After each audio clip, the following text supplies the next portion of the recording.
On June 4th, 2017, Jimmie Johnson got his final win as a NASCAR Cup Series driver. And now, 1,414 days later, the 48 car returns to victory lane. Finally!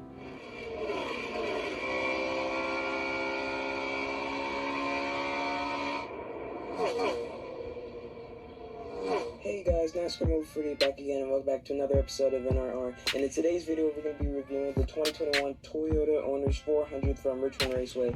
And I just got to be totally honest, guys, like the first 300-something laps kind of sucked because it's Richmond. You know, Richmond, we've all been saying, is what, the third best short track out of the three short tracks we have. Heck, the fourth best, because Auto Club hasn't even been turned into a short track yet. But anyway, actually, the last 70 so laps were pretty good, because there's some drama. Like, some issues with Marchant Jr. He had a penalty and stuff, but we'll get to that later. But yeah, we're going to be reviewing the race. We're going to talk about the top 10 drivers. We're going to rate the race, and we're going to talk about this race as a whole. Talk about the drivers that had a bad race and stuff, and talk about the drivers who had a good race. So let's go ahead and dive on into this episode. Finishing first was Alex Bowman. Guys, the 48 car is back in victory lane. Alex Bowman gets his first win with Ally and the 48 car. And I just saw, like, once Bowman crossed the finish line, you saw Greg Guys was so pumped, so happy, and the 48 crew was so happy, finally getting a win after 1,414 days, as I said in the exhilarating intro that I created. But still, this is just a huge day. I mean, to be honest, when Bowman won the race, I was very happy, but I wouldn't be as happier if he won, but if Jimmie won. If Jimmie would have won that race, I would have been screaming, doing all that stuff, but it's Alex Bowman, but I'm still happy for him.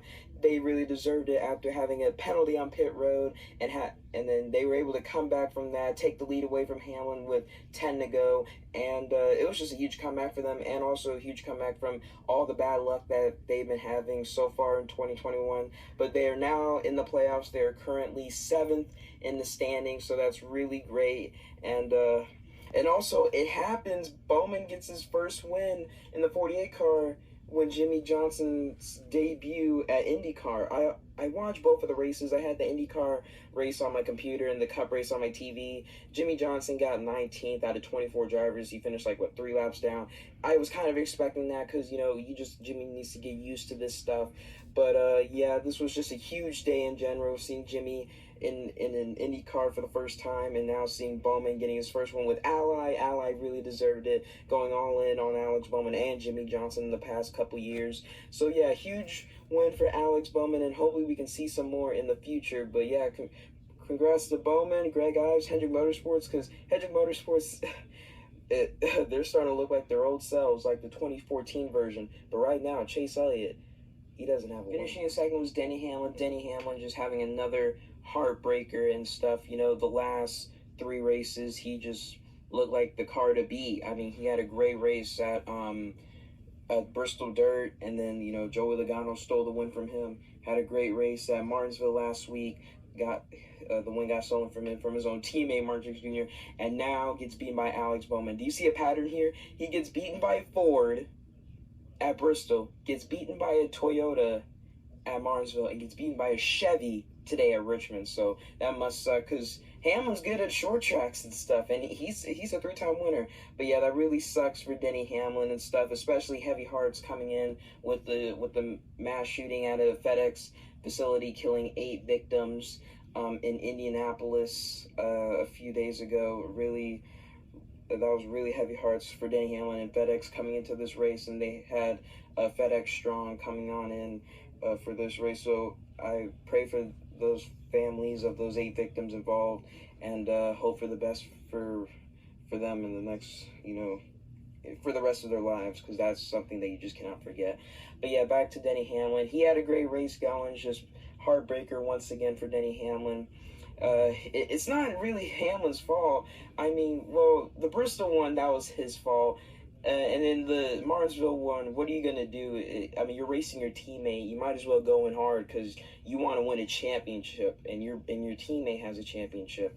and you also just want to go in and just win one. So Hamlin's not really the aggressive one, but he has to make some moves like that if he wants to win a championship. If he wants to win a race, that's what you have to do. It's not all about skill and stuff. Bowman, he just had a great car and stuff, and they just fell back, and they were able to make a comeback. So yeah, it really sucks for Denny Hamlin, the 11 team, but we'll see what they can do next week at Talladega, because they won there last fall. Third was Joey Logano. Joey Logano also had a decent race today. I believe like in the first part of the race, like most of the race, it was like Hamlin versus Truex. And once Truex had that penalty, it was like him and Logano. Logano was up there as well and stuff, but, wasn't able to make it happen, especially with Alex Bowman coming in through. But still, Joey Logano had a decent day in that 22 car, getting a third place finish. Kind of a heartbreaker for him too, because out of nowhere, Bowman had just took the lead away from him and Denny Hamlin. And also, another thing I just want to say, apparently this morning I saw a tweet that the kid who had the Boo Logano sign from last week at Martinsville, he was at the race again today, and he said, and on the top of his new sign, I think it was the same sign, he said, "I'm back." I mean, he lives in Virginia, so that was pretty funny. That was pretty cool that he was able to come back. But still, Joey Logano had a decent race, just not good enough. But still, decent day for Logano in the 20. Finishing in fourth was Christopher Bell. Guys, Christopher Bell is just proving to me that he deserved the 20 car. I mean, he's just running super well right now, getting top 10s week in, week out. I think this is his his second straight top 10, and he's just been consistent lately, so pretty proud of him. Now you just gotta admit, Joe Gibbs made the right choice. I mean, I don't even know where Eric Jones finished in the Richmond race last year, but I don't think it was that good. I don't even think it was a top 10. But still, Christopher Bell, he's definitely consistent, and he has and really, I'm not shocked that he got a top 10, because he has 3 wins at Richmond in the Xfinity Series, and he was hella good. So, yeah, couldn't really expect this, but still a decent day for them, trying to rack up as many points as they can before the playoffs start in a few months, about 4 months from now. So, yeah, Bell doing what he needs to do, and probably go and chase after another one. Finishing in fifth was Marchant Jr. Marchant Jr., he was my pick to win this race. He had a hell of a race as well. It just really sucks how he had a speeding penalty, and he was able to stay on the lead lap, and he was able to come back up, but he wasn't able to. He finished top 5, but wasn't able to get in first, second, or third and stuff. So that really sucks for Marchant Jr. But they already have 2 wins, so they're just trying to chase after more wins, because right now they do look like the car to beat, in these races. But Talladega, Truex, oh man, that's not going to be good. That's going to really suck for Truex, having a fallback like this, and then going into Talladega. I hate to be a Truex fan right now, but still decent day for Marchant Jr. They're able to make a comeback a bit and finish in the top 5. So decent day for Truex. And then finishing 6th was Erik Amarillo. Whoa! Where'd you come from, bro? Where's Kevin Harvick? Oh, he wrecked? Oh, my bad. Well, congrats, bro. But yeah, in all seriousness, congrats to Erik Amarillo, getting a 6th place finish, their best finish of the year, their first top 10 of the season, after having so much bad luck, from the Daytona 500, wrecking on lap 14, not running that well at the Daytona road course, technically wrecking himself at Homestead, wrecked at Las Vegas. He had a decent day at Phoenix. He finished 11th, and he didn't do so well in the past few races, but he's finally able to get a top 10, so props up to them.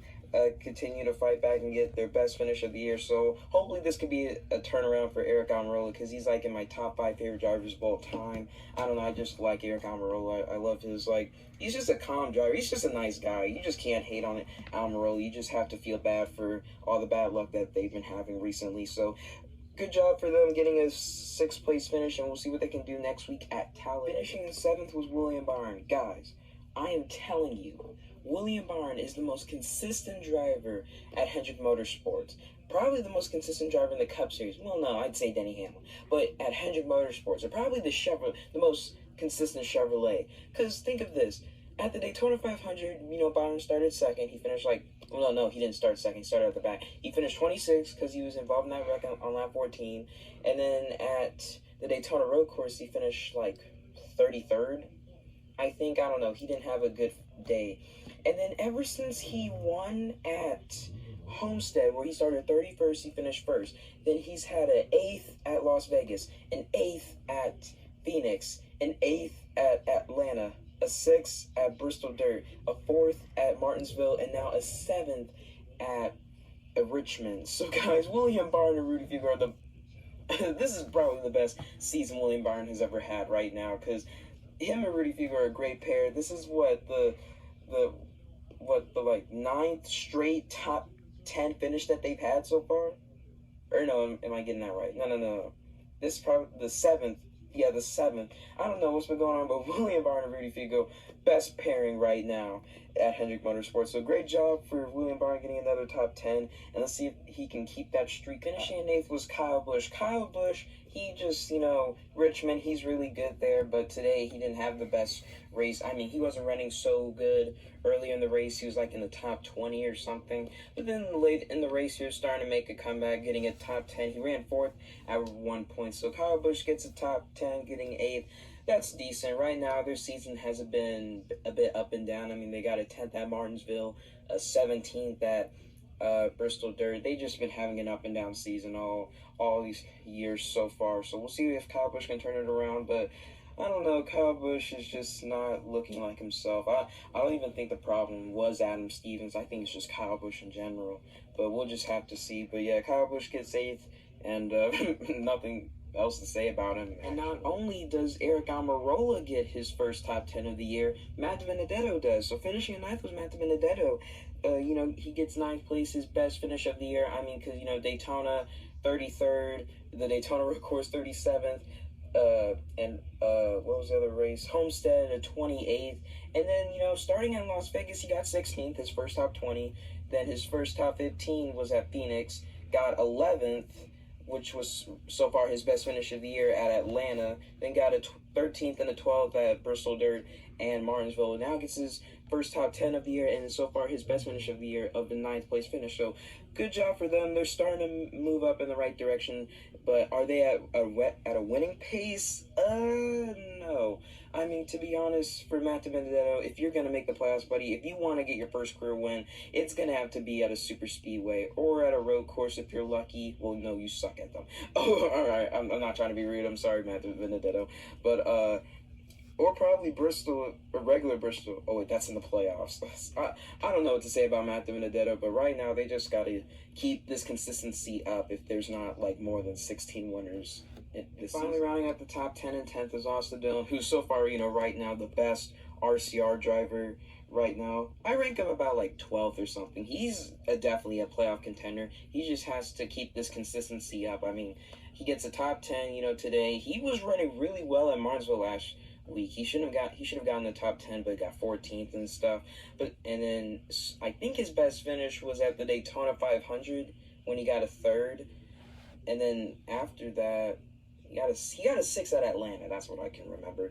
Only 3 top 10s now. So we'll see if Austin can keep up this consistency, because right now they're doing a pretty decent job. They're in the playoffs right now, and a win would definitely help. So let's see where Austin Dillon could do that. But still a decent day for Dillon in the 3. And now let's rate this race. This race, coming into Richmond, I wasn't really excited because, like I said, it's the 3rd best short track, or the 4th, even though Auto Club hasn't been turned into one yet. But I have to give this one a 7 out of 10. I was going to give it a lower score, but, because of Bowman getting the 48 car back to victory lane, I would just give it a good 7 out of 10, because the last 70 laps seemed pretty exciting, but the first 330 were just classic, boring Richmond and stuff. But, finishes can't save the entire race and stuff, but I'll just give it a 7 out of 10. Also, fun fact, the 48 car, this is the first time the 48 car has been back to victory lane at Richmond since 2008, so that's a good fact to know. So, yeah, I give it a 7 out of 10. Let me know what you guys would give it in the comment section. First up, let's talk about some drivers who had good days. Chastain getting a 15th place finish. I think that's a good day for them, especially since Ganassi having a down year once again. Next up, you have LaJoie getting a 21st place finish, even though his best finish is 9th at the Daytona 500. I still think a 21st place finish is a good finish for them, especially having a bad luck race at Martinsville where they could have had a decent finish, and then, they just had that contact on pit road with Tyler Reddick. Next up, Ryan Blaney. We all know how Blaney sucks at Richmond. Well, he gets his best finish ever at Richmond, because his best finish before 11th was a 17th in 2019, because his average finish is still like 23rd or something, even with the 11th place finish. So at least Blaney got his best finish at Richmond. And then you have Ricky Stenhouse Jr. continuing that streak of finishing 18th or higher in the Cup Series, no more or no less than like second. So he gets a 17th place finish, so that's good for them. So yeah, those are the 4 drivers who I thought who had a good days. Now let's talk about some who had bad days, because we got some drivers who had pretty bad days. First up, you have Bubba Wallace having a bad day here at Richmond, finishing 26th. And I don't know what's been going on. I thought they'd be doing good on the short tracks, but they are just not exceeding my expectations. So they are just not playoff ready. They need help, some way, somehow. Next up, Chase Elliott. He was tight, I think, all day. He when there were 12 drivers on the lead lap, he was in 12th. I don't know what's been going on with Chase Elliott. I don't know. Richmond hasn't even been his bread and butter, so can't really say I'm not that surprised. Reddick finishing 25th. I don't know what's been going on with Reddick either. No, wait, I think he finished 20th. I don't know. Reddick is just not having a good year. He's having a sophomore slump, as Black Lives Matter likes to say, so I can definitely agree with that. I don't know what's been going on with Tyler Reddick in the 18, because I expected them to make the playoffs. Kyle Larson, this is his worst race of the year, consistency-wise, because they just did not have a great day either, so that really sucks for Kyle Larson and the 5 team. Hopefully they can change things around at Talladega next week. Next up, Chris Buescher. He finished 25th. I kind of expected better from Buescher, especially knowing this is probably the best season they've had so far, so I really thought Buescher could have done better, but we'll just see what happens. Keselowski did not have that much of a good day either. He finished 11th. No, he finished 14th, 12th or 14th, and I kind of expected better. I mean, he did go a lap down in stage 2 when he lost the lead from Hamlin, and then closing up onto the end of stage 2, he lost the lead, so that really sucks for him. Ryan Newman, he got into that wreck, 3 wide with Larson and Austin Cindric, so just bad luck. Ryan Newman, he'll just wreck sometimes. And let's back you up.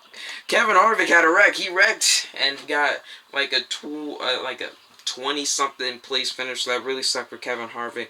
SHR looked like having probably the best race of the season for them so far, but no, it's just Erik Amarillo, because some way, somehow, SHR is going to have one driver just wreck. So that really sucks for Kevin Harvick. So yeah, those were the drivers who I thought had a bad day at Richmond today. And that's going to end it. So guys, thank you guys so much for watching. Please like, comment, and subscribe. I'll have my review up for Talladega next week. I can't wait for that race, especially when I'll be done testing and stuff with school. So I just can't wait for that race. And yeah, I just can't wait to see what the future of the season looks so far. Because right now, I'm pretty impressed with the season. The 48 car returns to victory lane. And I already got a good thumbnail for this video, and a good, slogan or whatever, or the title, whatever. But still, thank you guys so much for watching. I'll see you guys next week. I'll probably upload a tier list video. I know I'm for sure gonna make one at the halfway point of the season. We'll talk about how am I based off the beginning of the season to the halfway point. So yeah, I can't wait for that one. And I'll also have a review for my All-Star race, or my patriotic paint schemes and stuff. We just got a lot of videos to make in the future. But I'll see you guys next time. Have a great rest of your day, and I'll see you guys next time. Peace out.